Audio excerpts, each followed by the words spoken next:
It's still up, but not as, Okay. nothing crazy. Okay, it's 4:30, and so we're going to bring our July 13th, 2026 work session to order. We have just two items. One is Four Seasons Festival post-review discussion. So I guess we will get rolling on that, Jason. All right, good afternoon, council and mayor. Presenting with me today will be Julia House. She is our special events coordinator. So she put in so much work for this festival. She's also putting in a lot of work for our weekly farmers market. So if you've been there and enjoyed that, it's all of this lady right here. June 26th and 27th, we had the Four Seasons Festival. And so, like I said, we're going to tag team this a little bit. Really, we're going to kind of go through what it was, how it did, what we heard, things of that nature, and then have a lot of time for discussion. I'm going to let Julia start. On Friday, we started kicking it off with from 5 to 9 really in the town square. We really enjoyed having the chamber host the golf tournament in the morning. Sounded like it was a success for them, having them take that over. And then the youth races on Friday and the adult races on Saturday were taken over by the Friends of the Park. They really enjoyed that, and it was great having them host that. And then we tried to add something for all ages. So to end the night, we added a movie in the park, which was Cars, to kind of bring our younger audience something to do as well. This is a map of the Friday of the festival. We tried to keep roads closures limited based off of feedback from local businesses on the square, wanted to keep access to them accessible. The only road that we closed was Van Dorn for those youth races. And then on Saturday, we had a lot going on in the square. It was very busy from about 7 a.m. to 10:30 p.m. Lots happening. We also utilized this community room here in City Hall this year, and stuff was taking place for all starting at Yoga in the Park at 8 a.m., ending with the Magician at 5 p.m. So a full day for a cooling zone, and using this space as well really helped us. And yeah. This is the map of Saturday. We really got a lot of good feedback about the layout, tried to keep everything compartmentalized. So we took the Broadway Street and had all of the food trucks over there. We kept the inflatables all on 2nd Street. We had the stage taking place in the northwest quadrant of Town Hall, or in Town Square with that A marker, and then we kept all of the kids' activities in the southwest quadrant and labeled with the D.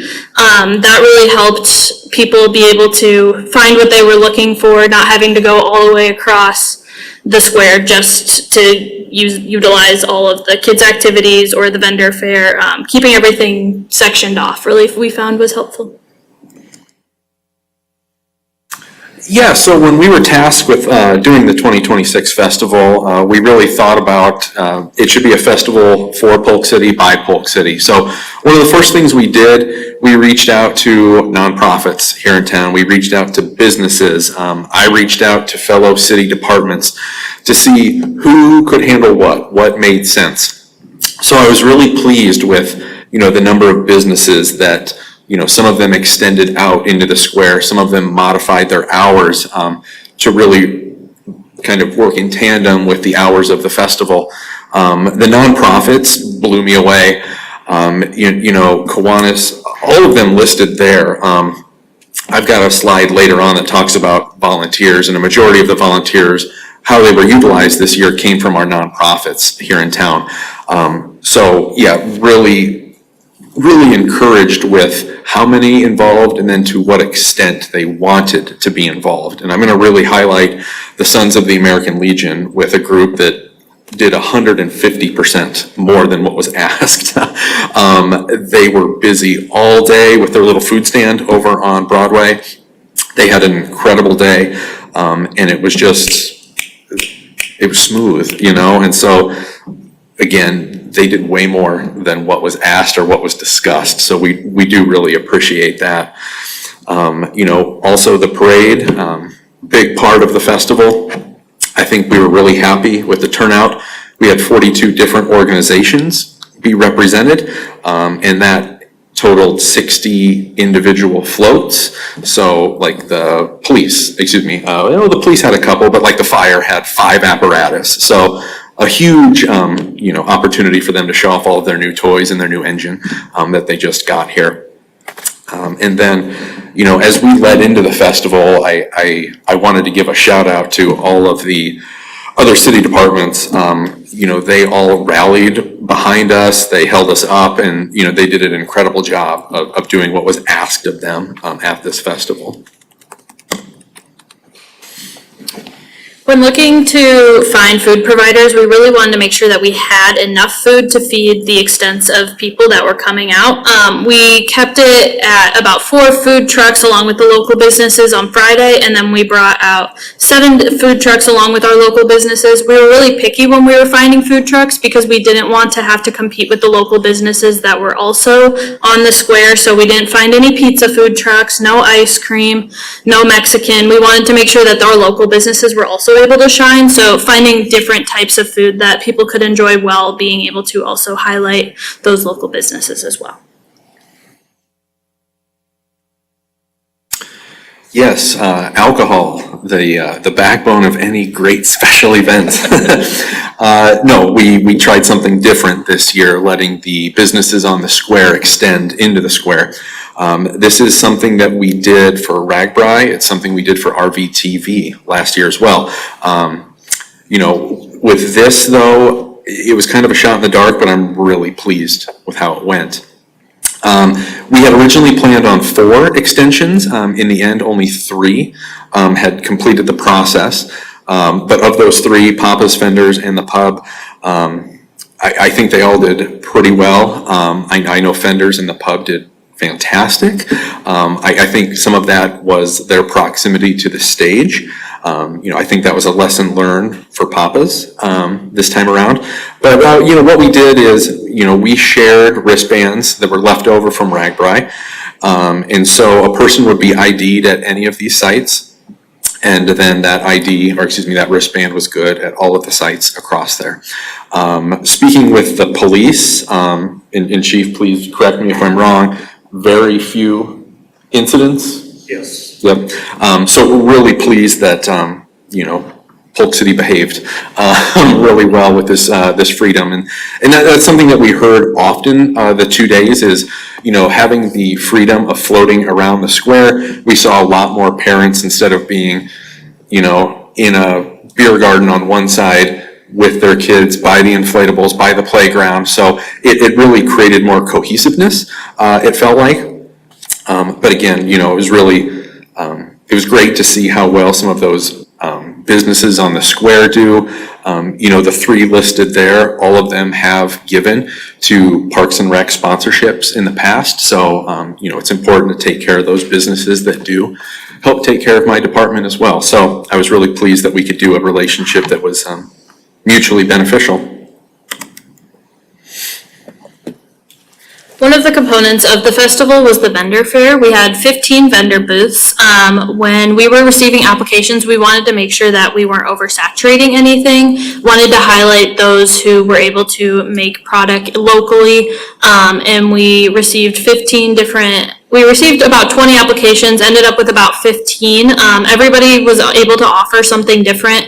We heard from 5 of these vendors that they had record sales compared to previous years. They really liked the layout, where they were placed, and seemed to have a great turnout in terms of sales for them as well. So we were happy that we were able to highlight their success at our festival. Yeah, and that top vendor there, Caritas and More Glitter Bar. There's a picture of me with a glitter beard, so you know where I got that from.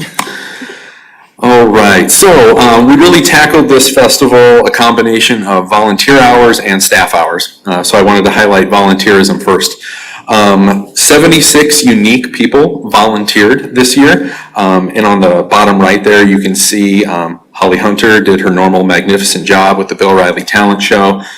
Friends of the Parks took over the run component. Lakeside Fellowship did a lot of kids enrichment and fun games on Saturday. They also popped free popcorn during the movie on Friday night. Let's see, Kiwanis also had a lot of games geared towards youth. They were also doing some hot dog grilling and sales. The Arbor League had, I'm trying to think, kind of an enrichment nature activity where you color over bark on a piece of paper so you can kind of see what it looks like. They also auctioned off a couple of trees. The Legion handled the food. Historical Society had a quilt show both days. Members of council helped clean up and move barricades throughout the day. Friends of the Library hosted bingo in this room. And all of that combined, we had 423 volunteer hours over the course of the 2 days. So really pleased with that.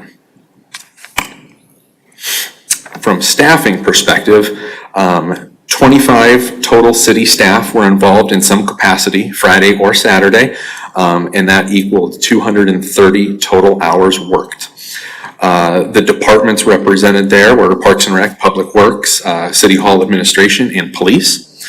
And the tasks that staff did, big one was security, set up and tear down sanitation, information booths, wristband sales, activity coordination, and traffic control along 3rd Street.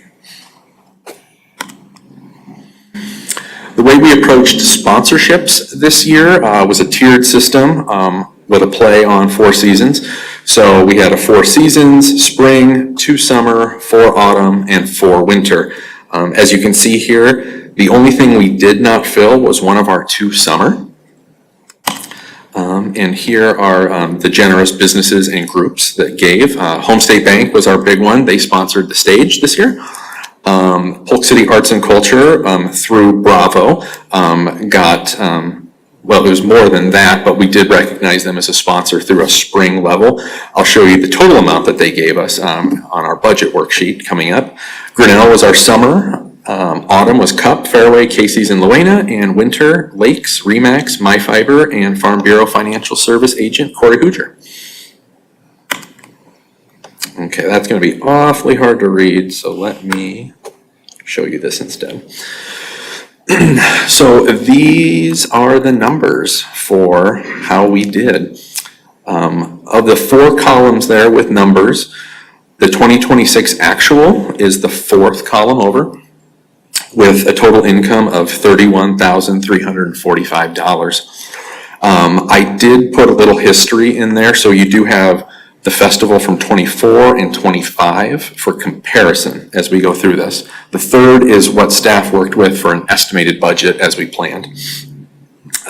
So as you can see, a little over $31,000. Primarily that came from 4 revenue sources.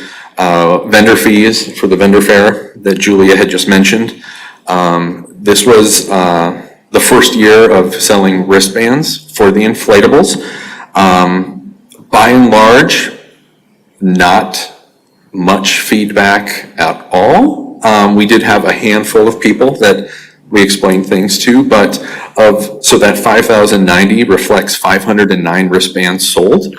And so I would say, honestly, less than 10 complaints. Some of them were just grumbles. I think a lot of folks do realize that the cost of that activity is only going up. It's kind of become commonplace for festivals to charge for that, and most commonly, a wristband is charged at $20 a piece. I know Huxley and Granger recently did that for theirs, and we did ours at $10. So again, I don't think it was sticker shock for anybody, and overall, I think it went really well. We had 16,000 in sponsorships. And then the Bravo grant that the Polk City Arts and Culture got was for $10,000. So that more than paid for the music and the sound that went with it. So again, $31,345. Okay, and now this has changed slightly since you guys probably accessed it on Friday. In an effort to keep it consistent with years past, we did include the police as the security line item. So with that, our total expenses did rise to $33,045. showing that we had a net loss of $1,700. That does reflect a 94.9% cost recovery. So we're really pleased with that. Something else, with all of those staff hours, in 24 and 25, city staff were involved. The chamber was never charged for that, so it was kind of treated as in kind. So this sheet reflects that with the additional staff costs of those hours. I do have numbers if you guys are interested in that, but in an effort to try to compare apples to apples, police are included, other city is considered in kind, if that makes sense on here. So no Parks and Rec hours are included in the budget? That is correct. If you would like that, the additional staffing costs are another $5,500. So that would take, total cost for staff in its entirety, $38,575, for a cost recovery of 81.3%. Are there any questions about the budget in front of you? It does look a lot different because, there were large scale things that other groups took care of this year, so, when you look at in 2024, income was about double, but, there was the run, there were, the beer garden, the golf outing. So, again, just being able to identify what volunteer groups would be good at something that really falls in line with their mission allowed us to focus on the other pieces of the festival. I think you did an outstanding job, given the tough task that I don't remember when late this winter, when we kind of decided to go this route, but putting things together, given the crunch timeline that you had, I think this was, amongst everything that was done, as good as anything else to make the best of the budget you had. And the wind at our backs with some of the maybe one-time grants that you probably either shouldn't or can't rely on year in and year out. But nonetheless, that's not to diminish the point. I really appreciate when you're given here's a short timeline and a sort of a task to do, because we didn't have any really other good options, can easily take advantage of a budget, and you clearly didn't do that. So I really appreciate how this was handled. Very well done. Thank you.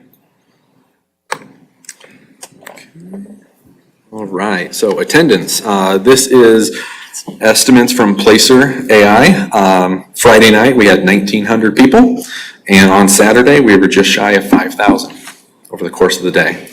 So I was really pleased with that. Incredible. With any project that you do, we found a lot of strength with it, but we also found some opportunities to move on to things in the future. We've got a lot of good compliments about how we laid out having the stage in the square, having everything compartmentalized. Using the community room was able to initiate more hands-on activities for people of all ages, families, a cooling space. It can get hot, even though it wasn't super hot that day.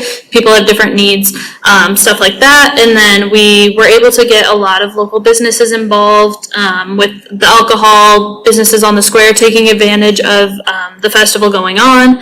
We got a lot of good compliments about alcohol, and then it wouldn't have been possible without our interdepartmental collaboration between city as a whole, with the different departments all working together, made the festival really run smoothly, along with all the nonprofit involvement that we mentioned before.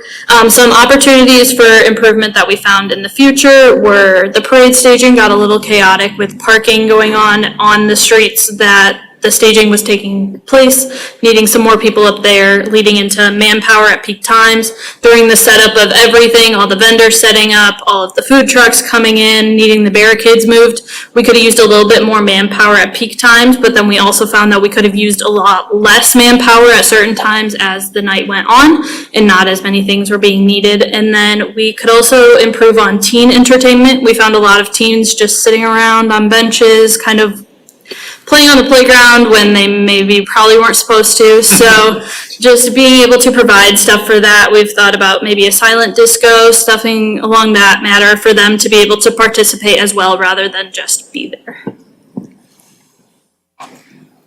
All right, and then we'll kind of just open it up for discussion. Any questions council or mayor may have? I just want to say, I was so impressed, and I've heard nothing but great comments, feedback on how it ran, how the festival, the turnout. I mean, there really wasn't, I personally haven't received any negative feedback whatsoever. And I just came from the chamber meeting right before this, and Papa's and vendors in the pub did great. Good. Mr. Papa was in there.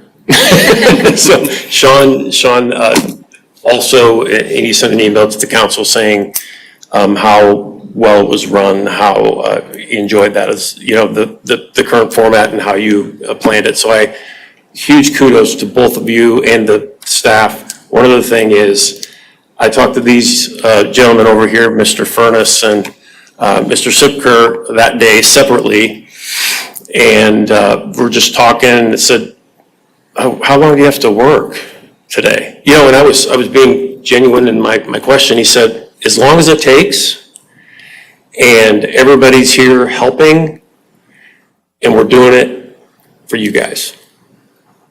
Because they respect you. And Jeremy said the same exact thing, and I didn't. So that is an amazing, it's a goosebump moment for me. Like, wow, this is amazing. So well done. Thank you, everybody, all departments that were a part of it. It was, in my eyes, a tremendous success.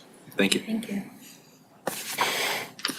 What do you attribute those numbers to on Saturday? We've never had those kinds of numbers. I mean, I historically don't know. 3,000 was the best we ever did, I think, since I was involved with it with the chamber. I'm not sure. I mean, the weather was perfect. You couldn't have asked for a better weekend. I do think the headlining band, Standing Hampton, brought a crowd. You know, there was a lot of non-Polk City people at the end of the festival. They have a following for sure. Yes. So I don't know, Mayor, but yeah, when I saw that number, I was kind of blown away. How did the chamber used to get their numbers? What did you guys count? Through that same Placer Data. AI. You've been using that data for a while? Yes. It's probably gotten a little better though. A handful of years. Okay. With the AI, you know, the AI piece of it was probably always there, but not as integrated. Well, I think that Placer data in years past showed us that the vast majority of the people attending maybe not the vast, maybe not the majority, a very significant number of people attending the festival were from out of town, in particular Ankeny. Now, I don't know if that's what this year shows. So for a while, the chamber and my department were sharing a Placer subscription. So I could go in and request this on my own. Now, with the agreement with the Greater Des Moines Partnership, we have Placer access through them. So we no longer have our subscription. So when I got this report, it was very high level. I could request an additional that really shows from what zip codes these people came from, like I have done in the past. So I don't have that data right here for you, but I'd be happy to get it and see exactly where people were coming from, where they were going. It's always directional for me. I mean, it's awesome, right? And it's something to laud, certainly, but it's your cell phones and, you know, the amount of people that have cell phones now is different than it was 5 years ago, is night and day difference from Yeah. 10 years ago. And so I think we can maybe get a little carried away with a long-term comparison, but I don't know if it's easy to get or it costs or whatever, but it's certainly directional, but past that. Plus, every kid, right? That's my point, yeah, I mean, like 3 years old and up has a phone, so, I mean, I don't know if that attributed to some of the, you're gonna hear this a lot. I just wanna congratulate and say thanks for a job well done for both of you and the rest of the staff, the rest of the city staff. I had, my neighbors went to it and they just gave all kinds of compliments. I'm impressed, I'm impressed about the quality of the presentation you provided. Not only the things that went well, but even that you identified some of the things that, that you could work towards. I'm overly impressed in the professionalism. I ran into you out on the square on Friday and ambushed you and introduced myself, but just to see the smiles and the enthusiasm amongst everyone, like I said, I was deeply impressed and proud to be part of this community and what we were able to accomplish. Awesome. Thank you. Thank you. I'd love to add, but I mean, honestly, it's all been said. It was remarkably well done, and you guys pulled it together in a short time frame. Kudos. so at the risk of stemming the tide on the praise, and honestly, it sounds like others could go on, I do want to pivot to the ask going forward. Are there any thoughts that you have on what that might look like, or your perspective on, again, we made the decision later than ideal, so want to come into, as crazy as it is to say out loud, 2027 event, with as much time as makes sense. So do you want to start that? Or? Yeah, so, I know that the future past this year was, up for debate. We'll say I think my department and other city departments came together and did something that is replicable. I think it would be nice to find other avenues to use volunteers in more capacity going forward. I think my recommendation would be to keep it as a Parks and Rec function with more focus on how we can find more volunteers in the future to maybe bring that staff cost down, or the staff hours down. But I think that would be my recommendation Okay. at this point. I've given a lot of thought to this, having been involved in seeing what works and what, and that's exactly where I was hoping to go to, and I'll let others share in, but some sort of hybrid committee, chaired or a prominent role, obviously with Parks and Rec, to be able to accentuate the things that make sense with a department with expertise in our events coordinator. Never had one of those before. I don't know how that distinguishes between what you might know that Jason isn't fluent in with that specialty, but then there's some other things, like I know we talked Friday on Jason, we didn't have sand volleyball, we didn't have softball, we didn't have a few things that just need bodies, right? And need people to be passionate about it. And that's where a committee can come in to say, let's try this, whatever new thing, or something that we've done in the past or whatever. And somebody can run it the day of. And I think the other thing that it does, it feeds into the opportunities you listed. Parade is always all hands on deck. There are always differentiation from manpower needs. And while I agree with your assessment that it's whatever the term you used, the most sustainable approach doesn't have both of you exhausted on Sunday, because that, you can only do that so many times, and so the many hands make light work theme to empowering people and letting them do their thing. And then the final thing I'll say is, back to the budget, while you did a great job, this is a more expensive model, and however we structure it, people passionate about particular events can lead them that, talk to their neighbors and bring more people down, and it just feeds upon itself. So I'm happy to hear that's kind of the same, we can figure out how to build that, when it kicks off, and structure and all that. I'm less concerned about that, but that makes a lot of sense to me anyway. Yeah, I just want to say, I better write this down. I agree with Rob on, in principle and what he's talking about. I still believe that there should be a constant, that accountability, Parks and Rec ultimately has the final say. I would like for the opportunity again, so you don't feel like everything's on your shoulders, right? If there are individuals that are passionate, that could help participate, I think it'd be good to foster that and encourage people to participate in it. But like I've mentioned to Rob before, a lot of people have, lives and family stuff happens, and trying to be able to depend on those individuals exclusively to be able to pull off something of this caliber, that's a lot to put on anybody. So I would like to see us, again, just my opinion, let's look for those opportunities up to a certain point, but, let's not put all of our eggs in one basket that exclusively we have to depend on volunteers to do everything. Because obviously you did a good job, but if we could augment that and bring in some new ideas and some, again, fostering those relationships with people that are passionate about it and want to be involved, I think that would make this even that much more special. I guess I'm curious what you're envisioning for changes to volunteerism.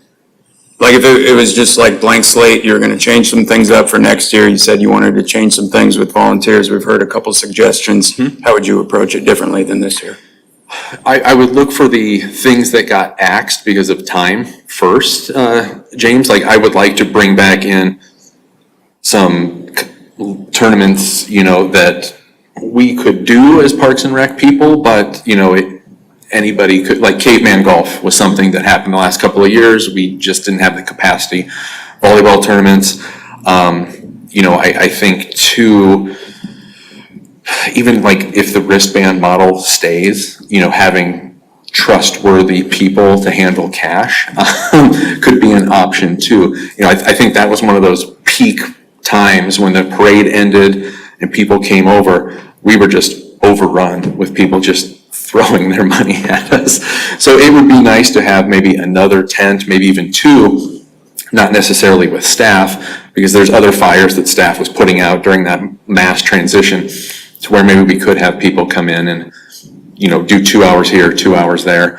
Also, in this room, almost call it like a community room concierge, I don't know, helping flip the room from one activity to another. Again, that was nice for my staff to be inside for a while, get a bite to eat, cool off. But, again, there were larger fires out on the square that we could have been putting out. And, anybody that can help people take a seat, instruct them, the magician's gonna start in 10 minutes. I think those opportunities existed as well. Thank you. Yeah, and truthfully, I don't know. I would love to continue relying on the businesses, to handle the alcohol component. I think it worked well for them. That was a large scale thing that we didn't have to worry about or, assume the liability of being the person in charge. I know that was the largest volunteer opportunity in the past, is people manning the beer garden. But again, I think that's one where 6 of one, half a dozen of the other, how you want to approach it. And, I think the approach we did this year would be my recommendation as well, letting the professionals handle the alcohol and letting us handle other things. So that does unfortunately dry up the volunteer pool a little bit of having people open beers.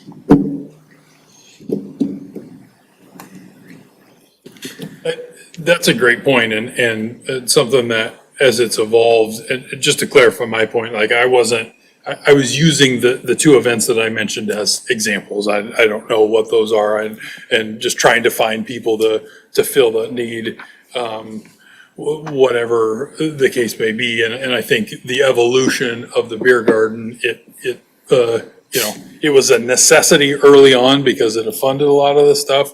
We're in a different position now, but, and I do think, a group of volunteers makes the sponsorship ask a little bit easier. You can spread that out and, use connections and some of those things. That's, Polk City, had struggled with that for a couple of years. You can see that.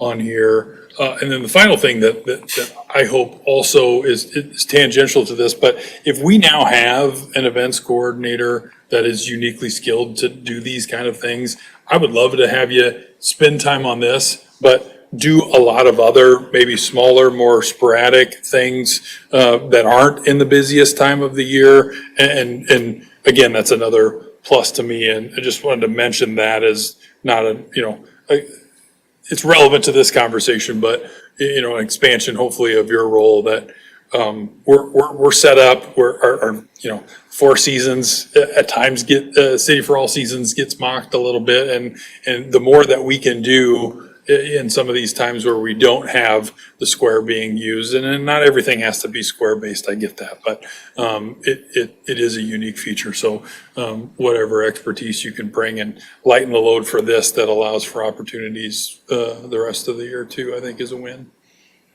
And we have some accommodations coming in that we didn't have before, bike trail and a sports complex, right? So. Well, that's the trailhead. I mean, how does Yeah. that impact, hopefully it expands the footprint. Could you use it for parking? Sure. Or are there other things that we could do with that space? That'll be a target to noodle on for next year too. It'll just increase participation, in my opinion, people coming in, so. No, we've already kind of talked, and we're very excited about, having that designated trail, not having to have runners on the road, what that means. It's a little bit of a different run, it's more likely an out and back if you're on a trail instead of a big loop through town. But, obviously running, biking, like collaboration with other towns on the trail system, like, oh yeah, very exciting that amenity is coming to our doorsteps.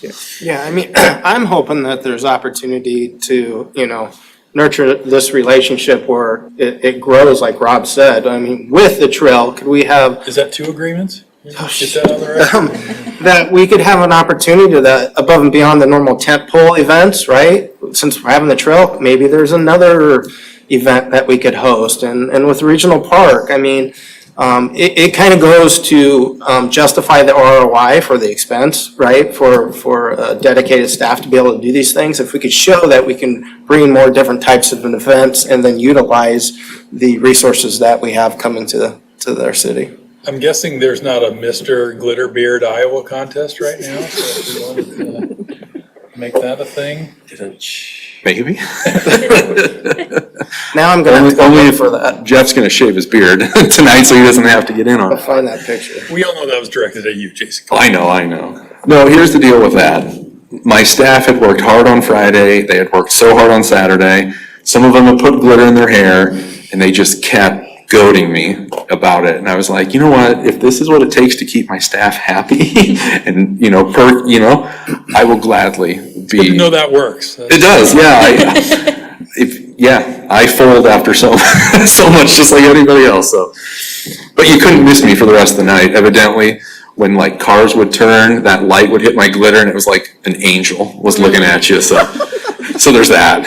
Very angelic, I'm sure. I thought I saw some light, yeah. Yeah, it was just me. Okay. Okay, good to know. Yes. On that note. Nothing stopping a conversation with it. Unless there's nothing else, thanks a lot, great job. Thank you. Thank you. Thank you guys so much. Thank you. So the second item on our agenda, number 2, is flock transparency portal discussion. Chief, you're gonna lead this? Yes. Just give me a minute to get plugged in here.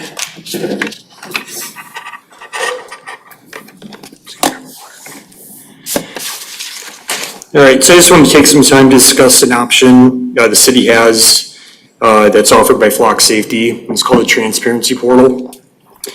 Essentially what this is a link that we could use and put on our website, social media, however we want to. And when that link is clicked, it'll take that person to a web page that provides additional information about just our Flock Safety cameras, the 5 we have currently. You guys see this, right? On your screen? Okay, so I was just gonna kind of walk through this with you. So there's kind of 2 pieces of this. One's more over the policies more the education piece of telling people what they can and can't do. And then the other part is the usage. So I'll start with the policies. What's detected with these? It's just license plates and vehicles. They don't do facial recognition. They don't search for people, gender, or race. Policy use, it's for law enforcement purposes only. The data is owned by the Polk City, Iowa Police Department, and it's never sold to third parties.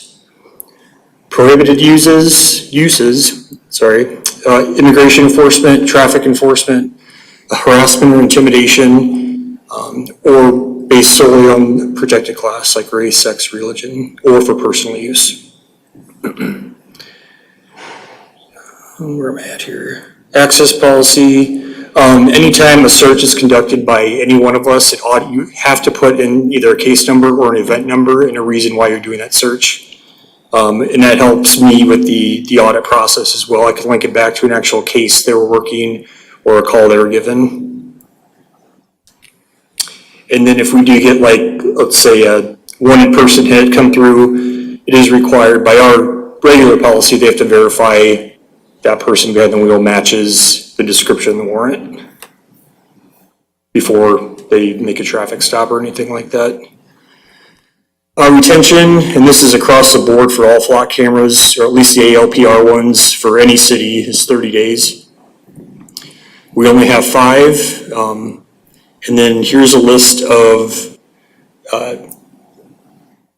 so who we've granted access to our cameras, different cities, law enforcement only, and in return we have access to theirs as well. So is that ongoing or is that like case specific if somebody? Yeah, it's case specific. So let's say for an example, we have a missing person leave our city. We don't know where he's at. We could go and look at Anke's or run the search wide enough to see if we can locate him in that community, notify them, they go over and try to intercept. That's kind of the purpose behind that. There was, and we used to actually do this, would be more of a nationwide sharing, and Iowa in general chose to shut that off. I don't think there's a department in Iowa that shares outside the state. It's still a possibility if you wanted it, but we determined we'd keep it more combined just Iowa. So, Chief, just to clarify with that, is that perpetual sharing meaning, looking at this list here, they have real-time access to search, or do they request access? They have the ability to search. Okay. But most of the time, they can request it as well, so. How many are, it looks like, you can scroll down, right? I think it was How many? 54. 54? Yeah, I believe so. Can I ask about that distinction really quick? So you said real-time access, but they also can request. So what's the difference on? If they want to do a search, they can do it themselves. Generally, that's what happens, but they have the ability to reach out. We'd had some departments that don't have flock, like put an intel note out requesting everybody check their flock cameras for a specific vehicle or a suspect. That's more where the request piece comes in. Is that the standard with most departments, or do some departments have it set up where it's required that they are granted access? I don't think there's any requirement that anybody has. So I have a follow-up question. So these cities or organizations that we're sharing with, do they have flock systems themselves? Okay, Yep. so they can basically log into the flock system and then, It's expanding our network Okay. for case investigation. but if they don't have flock, those are the ones that could reach out. Correct. Okay.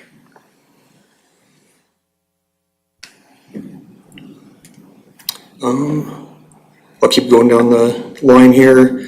Hot lists alert. So it's NCIC, Missing Children, Amber Alerts. It's standard for anything national. We actually had one last week out of Wisconsin that hit on our cameras and we were able to intercept them. But anything local, like our warrants that go into the system, we actually have it set up, or Ankeny set this up, for anything Polk County. Every week they get sent to this employee and he enters them. Police department employee over there, just as more of a favor to everyone else. Our stuff gets picked up within the metro for warrants and that sort of thing. And that kind of goes back to why we have to verify visually the person in the car before we initiate a traffic stop or something. They get sent over once a week, so there's a good chance they're already picked up. Unique vehicles detected. So those are all individual plates, not repeated plates that go back and forth. So those are all unique. And this is in our community in the past 30 days. Yes. Holy moly. A lot of cars. It is. A number of hot list hits we've had, 722. So that could be the stolen vehicle, which I don't think we had any of those. A wanted person, a missing person, sex offender registry, and then that's pretty much it. There was a, sorry, there was a safety, so I think it was, I wrote it down, or not a domestic, but a safety, I think it's probably domestic, keep going, sorry, Rob, I'll find it. Could you just walk me through one of those hits? Just like you're on duty, somebody rolls through town, doesn't matter, but they meet the criteria for this, just Yep. walk, like, how quick does it come to you? What do you guys then do? And Assuming the officers are in their cars at the time, Yeah. it'll ding into them on the Okay. computer, they'll look it up, verify the plate actually matches what's on the car, it could be mistaken, like 8s for 0s and stuff like that, but that's getting better, it didn't happen much anyway. After that, obviously, depending on which camera it hit, they'll go to that area if it's something they need to try to intercept and just try to find the vehicle. okay, so any idea, you go through, you trigger the camera, like is seconds between that Yeah, it's happening very- and the ding on the dashboard? It's very quick. Okay. So I know this is a discussion about the transparency portal, but I just How they operate. wanted to, it's easy to emphasize the big brother portion here. I don't think anybody likes that, but the ability in a dire situation has to be taken into account for the decision. And I'm not saying that's justification for all kinds of crazy stuff, but I do think that point gets missed for those that don't want to pay attention to the benefits and just focus on the negatives. So, thank you. In the last 30 days, 27 searches done by our department. So there's been a total of 27 searches to our 119,000 records, either by our police force, police department, or others. I believe this is just our department, Our department. but I could be wrong on that. I didn't think about it being other cities. Do we get metrics about who pings our cameras? Like which other communities ask for that? Yes. Yeah, I think that's something I can access within our program.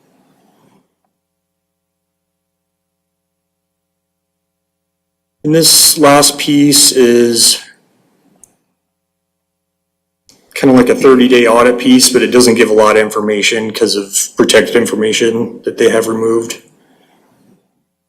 Okay, expand some of these out. Jeremy, I was thinking protection, protection was the one I was thinking of, that likely trying to, a domestic dispute or Yeah, so that would be no contact, something of that nature. something right, like too. that. And then these are preloaded descriptions. So you'll see some that don't have one. I think it's just didn't meet any of these specifically. So if there was an Amber Alert, it would have like the reason, it'd be like an Amber Alert, or would that be, okay. So Chief, would you go back to the website, because I've been looking at this since I got the link, and I have some questions. Is this, I assume this is the default page provided by the service. Is there any opportunity, well, first of all, before I jump to that question, I'm really interested in the additional footnotes, like recent success story. And So- additional information. Do you know what that's for? I don't. And if that's configurable, like, hey, we able to find this runaway, we were able to solve this car. Yeah, that's what I was assuming that first tab would be. I can Okay. look into adding that as well if you guys would like. We've Yeah, been, so my concern is when you open this up to, anybody, some of these things are a little ambiguous, and I didn't know if there's opportunity for some transparency, or you expected, I don't know how other communities have done it, but like, I didn't know what a hot list was, right? There's a lot of these things on here, some of these terms, I didn't know what they were. or to kind of just explain what it means, Yeah. essentially. Yeah, so I didn't know if we have any additional capabilities. I know Ankeny has this published. I haven't looked at theirs to see if they have anything. Exactly like I this one. understand to be able, believe me, in my profession, being able to anonymize specific details, I totally support that.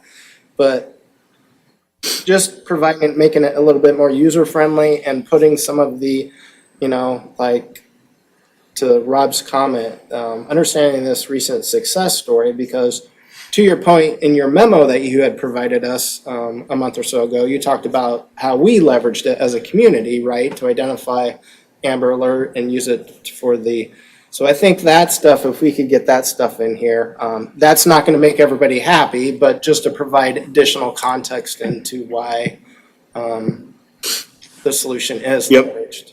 I get what you're saying. So it's not live, but I did create what it would look like on our police department website. Should we go live with it? I think maybe that would be a good place for that prior to them clicking on the portal. Okay. What are your thoughts on that? I mean, I don't know about the rest of the So I council. don't know if I can change anything within the portal. There's some of these things that have ambiguous terms that people might not know.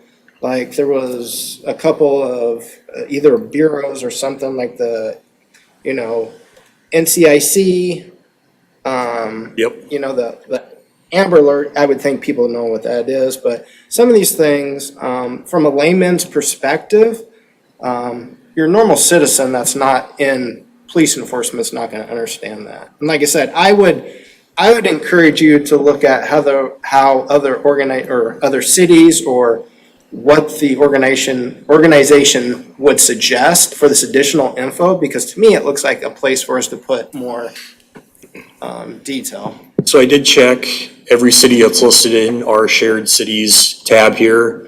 The majority did not have this portal in place, but the ones that did had pretty much this or a little less.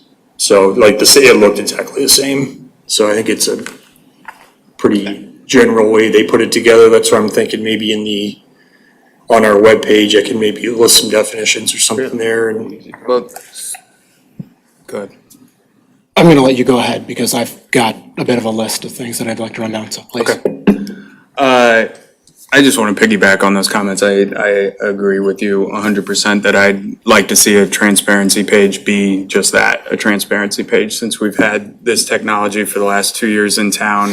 Just for example, I think in some of the documents that we saw previously, we saw where the cameras were. It lists 5. I don't know how the council feels about this, but if it's truly public disclosure, I think it's appropriate to list where those cameras are as well. The only concern I have with that is there's been a lot of vandalism to them Okay. lately around the metro. I'm not opposed to doing that, but it's. But they don't move, correct? Correct. And they stand out. It's not like we're trying to hide them, sneak them in. I'm just curious because, when we started a few years ago with the speed cameras, then, each speed camera gets marked with this is a speed camera when you run into those in Des Moines or you're entering an area that has that. Yep. Go ahead. Okay, so if you want to tab back over to the audit log CSV file. I'd like to go ahead and start off by actually complimenting you and your department. I spent a lot of time looking at other cities' versions of this transparency portal and thinking about Ankeny in particular. Every single time they've accessed their cameras, the reason for it is listed as investigation. There is no delineation of anything that's happening, and it's that way in a lot of cities. So I appreciate that you really do actually have useful information put in there about why it's there. I am concerned about the blanks on this form and why something wasn't put in there. It's apparent from the second from bottom actually filled that it is customizable. You can't actually put more information in there than just a drop down. So I'm concerned about why we've got accesses here that don't have reason logs. And I mean, that seems to go against your department's regulation and what do On our you end, do we about still that? enter something. Okay, We have to, or else they won't let you search anything. okay. And is there a reason why it doesn't populate here then for the public? I don't know, honestly. Okay, I can check with them. and that'd be great. I'd love to know why it doesn't always populate something. It's not unique to you. I've seen it on other cities' logs as well. So if that's a flaw in Flock's system, that's a flaw in Flock's system. Next point is not in the fact that the data here is anonymized. It should be. That's right out front. But it generates a unique identification number every time you search for a license plate or a vehicle profile. And that's not particularly useful to the public to go through and see, oh, this appears to be someone who's getting searched a lot. Is that problematic? Is that misuse? A lot of that is, the way I would look at that is if we are routinely dealing with someone in the community, would they want their name put out there like that?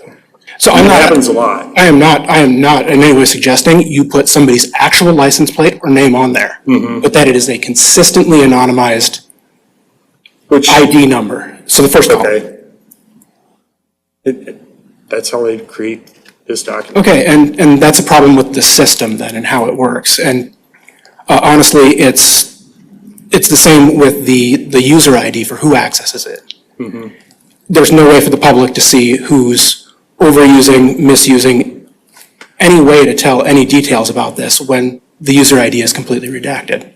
I don't need to know that it's you. I don't need to know that it's Sarge or that it's any other police officer, but that you would be able to look at it and spot, oh, this one person is accessing this way more than somebody else. And being able to go back and look at that. The reason that, my understanding, well, they don't put that out, they won't, they said that's protected information.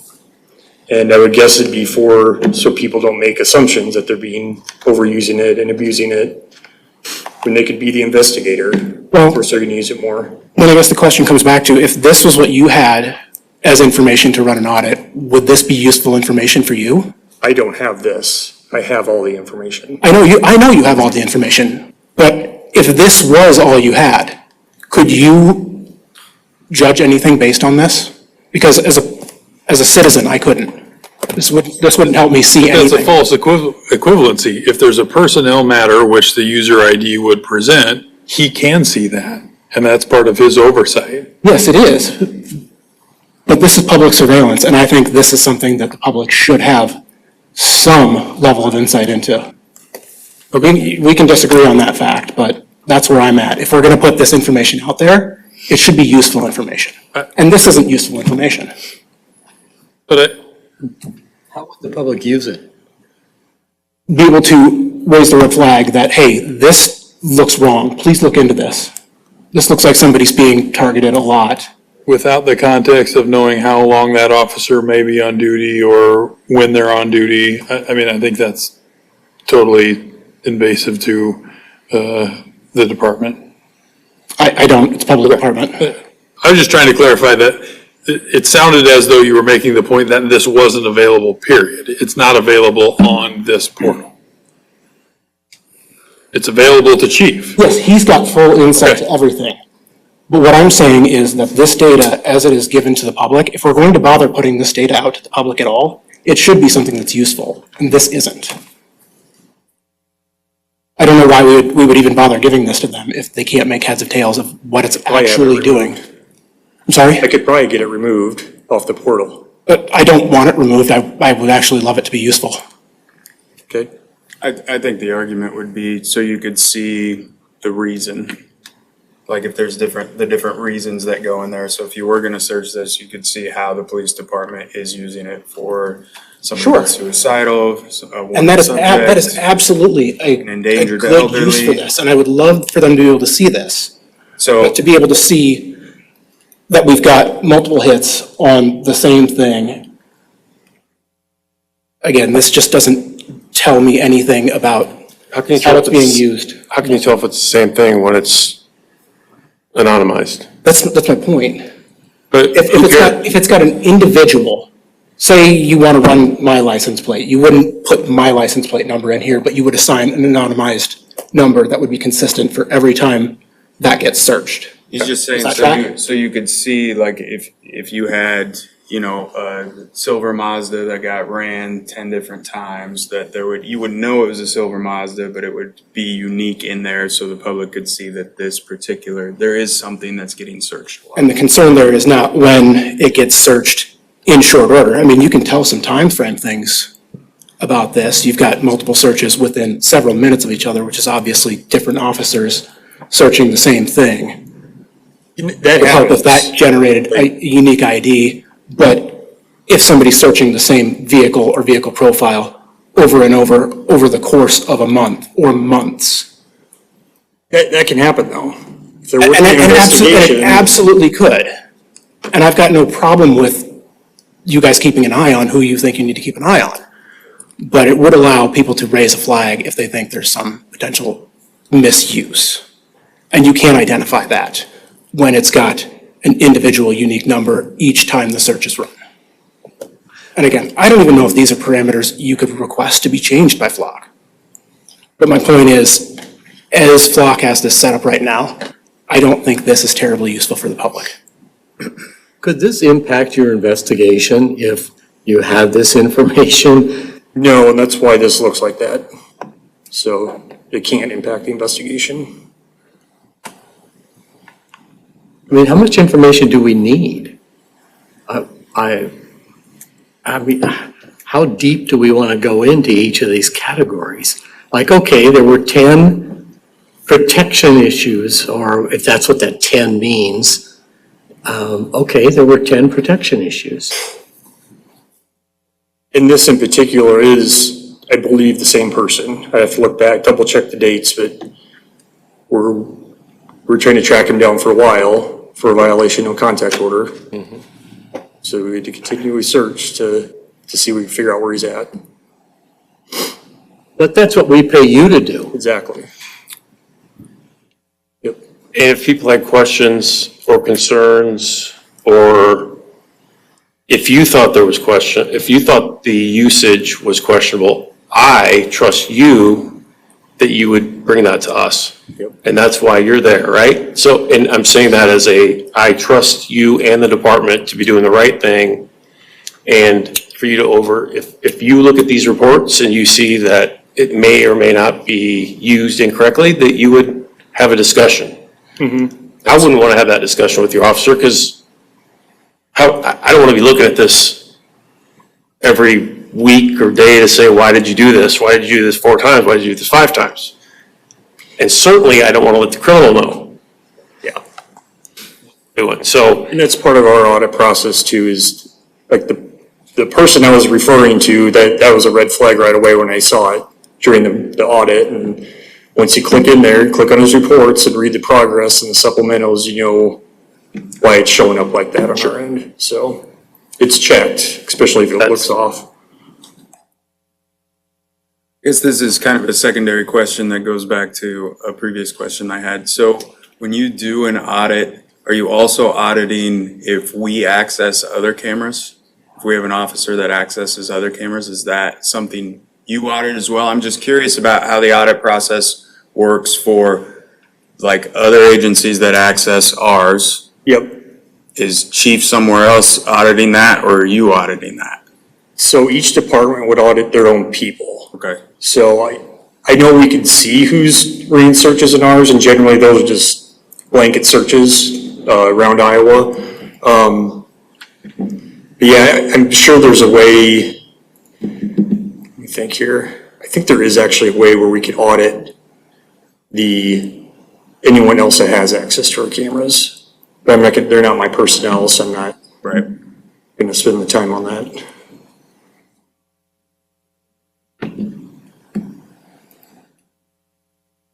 You put up a slide here earlier on that said things that is not identified through the camera. And under prohibited uses, you say immigration enforcement, traffic enforcement, harassment, or intimidation. Is the immigration enforcement thing something that this system doesn't allow, or is that something we just don't allow? It's this system. There's been a lot of misinformation floating around this past year or so that ICE was using these. And that's a big piece of why my understanding, the state of Iowa Department said in-state only. So we can say it's impossible for them to use it on top of just not allowing it. Well, I think the bigger issue is, seems like there's questions of who polices the police, right? And I will tell you in my background, doing security for a few decades, there's always going to be bad actors. There's going to be good eggs and bad eggs, right? No matter what you do, there's always going to be bad eggs. We can't just be consistently questioned, and kind of goes back to putting faith in our leaders to making sure that their due diligence is happening. Are we going to say for 1,000%? No. We want to, in my opinion, we want to make sure we have as many protections as possible.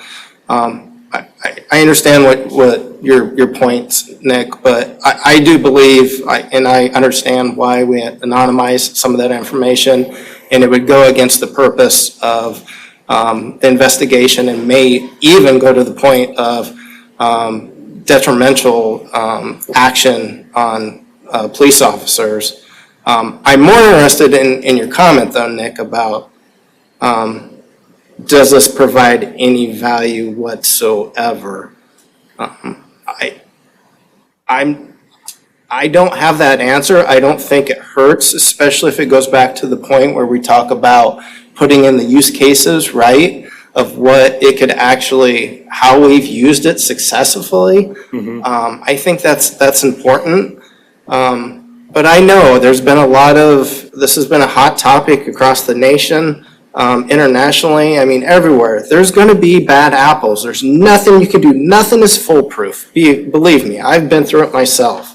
But we have to have faith in the system. And like I said, I have faith that, Chief's doing his job and checking things out.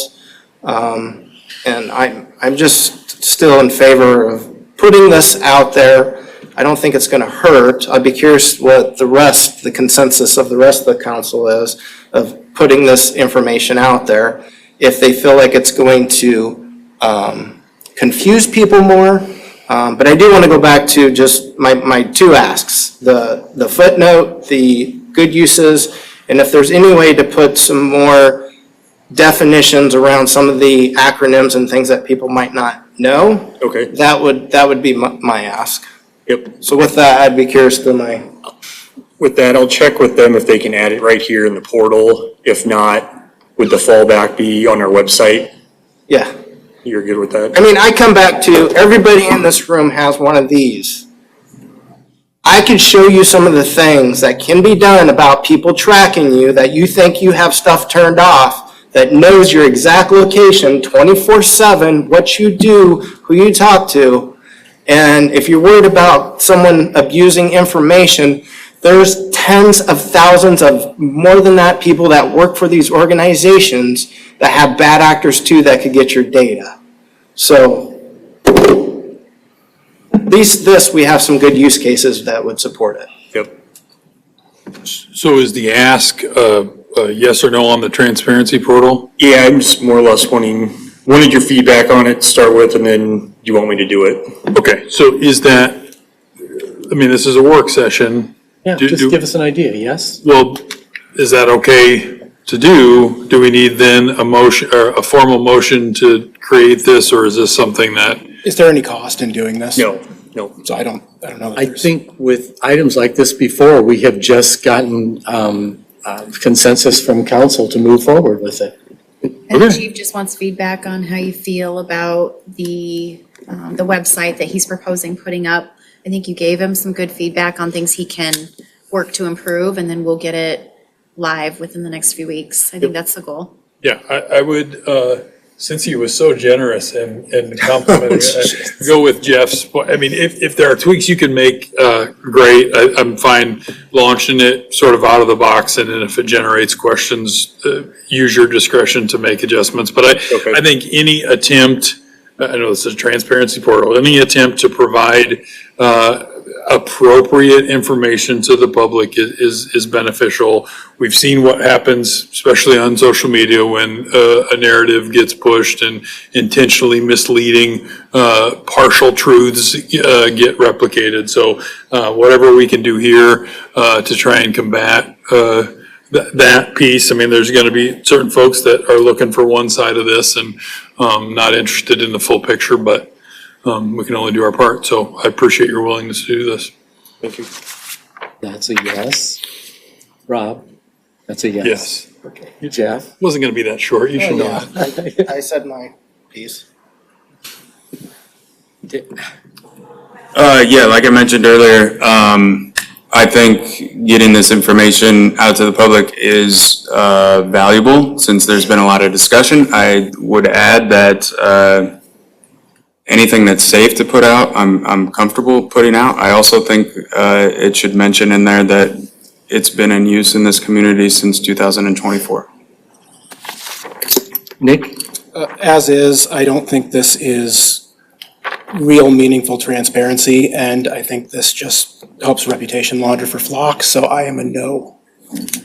Okay, well, we have a majority of yeses on this, so you can move forward with it, Chief. And that is the last item on our agenda, and the next item is adjournment. So I'll ask for a motion to adjourn. So moved. The second. Second. All in favor, say aye. Aye. Any opposed, same sign. And so we are adjourned until 6 o'clock.